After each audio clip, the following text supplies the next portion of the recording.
భూపాలపల్లిలో రాజలింగం హత్య కేసు అనేక అనుమానాలకు తావిస్తోంది. భూపాలపల్లి హత్యకు హైదరాబాద్ కి లింకులున్నట్లు తెలుస్తోంది. 50 కోట్ల భూ వ్యవహారమే ఈ హత్యకు కారణమైందా అనే అనుమానాలు కలుగుతున్నాయి. 14 ఎకరాల గ్యాబ్ ల్యాండ్ కబ్జాను రాజలింగం అడ్డుకున్నందుకే అతన్ని హత్య చేశారా అనే అనుమానం కలుగుతోంది. అయితే రాజలింగం హత్యను ఒక వర్గం ప్రోత్సహించినట్లుగా తెలుస్తోంది. వారే ఈ హత్యను దగ్గరుండి చేయించారనే మాటలు వినిపిస్తున్నాయి. అయితే ఈ కేసులో వంశీకృష్ణ పేరు బాగా వినిపిస్తోంది.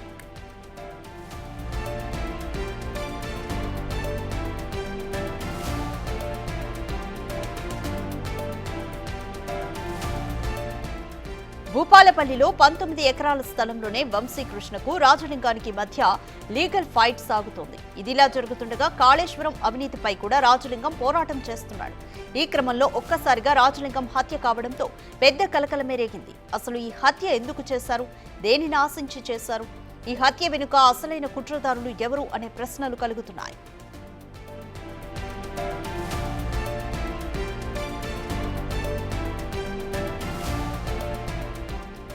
దీనికి తోడు పోలీసుల విచారణ సైతం పలు అనుమానాలకు తావిస్తోంది. లోకల్ పోలీసులు స్పాట్లోనే హత్య చేసిన కత్తిని ఎందుకు పరిశీలించలేదనే ప్రశ్నలు మొదలవుతున్నాయి. ఈ కేసును నీరుగార్చేలా లోకల్ పోలీసులు సైతం వ్యవహరిస్తున్నారని స్థానిక ప్రజా సంఘాలు ఆరోపిస్తున్నాయి. ఈ కేసులో నిజాలు నిగ్గు తేలాలంటే ప్రత్యేక పోలీసు బృందాలతో ఈ కేసును విచారించాలని వారు డిమాండ్ చేస్తున్నారు.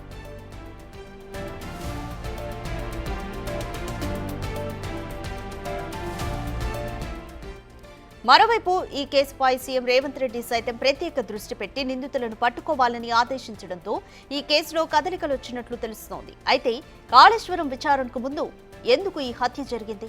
హైదరాబాద్ లో పుట్టి పెరిగిన గోనె వెంకట వంశీకృష్ణ పదే పదే ఇటీవల భూపాలపల్లికి ఎందుకు వెళ్లారు? ఎవరెవరిని కలిశారు? మర్డర్ అయిన 2 గంటల్లోనే ఇద్దరిని లొంగిపోమని చెప్పింది ఎవరు? మరో ఇద్దరిని తప్పించింది ఎవరు అనేది ఇప్పుడు ఈ కేసులో మిస్టరీగా మారింది.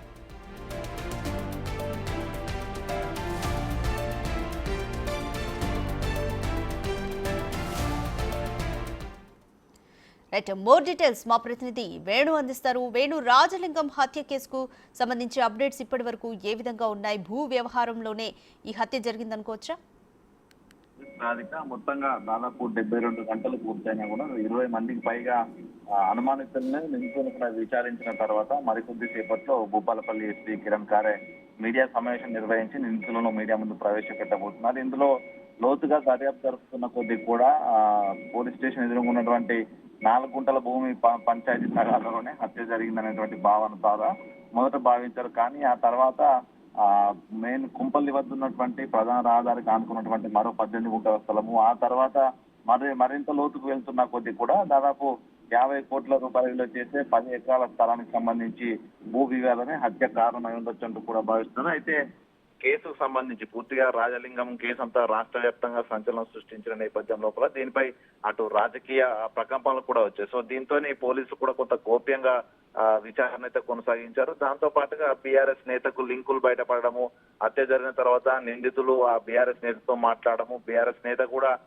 మరుసటి హత్య జరిగిన మొదటి రోజు భూపాలపల్లి టౌన్ లో ఉన్నప్పటికీ మరుసటి రోజు నుంచి కూడా అబ్స్కానింగ్ లో ఉన్నది. అంటే తనతో పట్టుకుంటే పూర్తిగా తన పై స్థాయి వ్యక్తులు కానీ తనతో అసలు ఈ హత్యకు పాల్పడడానికి తనకేమైనా సంబంధాలు ఉన్నాయా, వేరే నేతలకు ఎవరికైనా సంబంధం అనేటువంటి పూర్తి డీటెయిల్స్ తెలిసిండే. కానీ ప్రస్తుతం హరిబాబు కూడా దొరకపోవడంతో పోలీసు ప్రత్యేక బృందాల ద్వారా హరిబాబు కోసం అయితే గాలిస్తున్నారు. ఇక ప్రధానంగా లొంగిపోయిన నిందితులను ప్రస్తుతం మీడియా ముందు ప్రవేశపెట్టి అసలు ప్రైమా ఫేసి అసలు ఎందుకు హత్య జరగాల్సి వచ్చింది, ప్రధాన కారణం ఏందనే దానిపై కూడా మరికొద్ది సేపట్లో సిపి ఎస్పీ వివరాలు వెల్లడించే అవకాశం అయితే కనిపిస్తోంది. ఇక కస్టడీకి తీసుకున్న తర్వాత మరికొంత సమయం తీసుకొని పూర్తి స్థాయి డెప్త్ గా దీనిపై దర్యాప్తు జరిపి అసలు దోషులు ఎవరు, వెనుక ఉండి నడిపించిన సూత్రధారులు ఎవరు, ప్రజాప్రతినిధులకు ఉన్న సంబంధాలు ఏంటనే దానిపై కూడా పూర్తి స్థాయి లోపల సమావేశం ఏర్పాటు చేసి మరొకసారి దీనికి సంబంధించి హత్యకు గల ప్రధాన కారణాలు వివరించే అవకాశం అయితే ఉంది. Radhika, thank you Venu.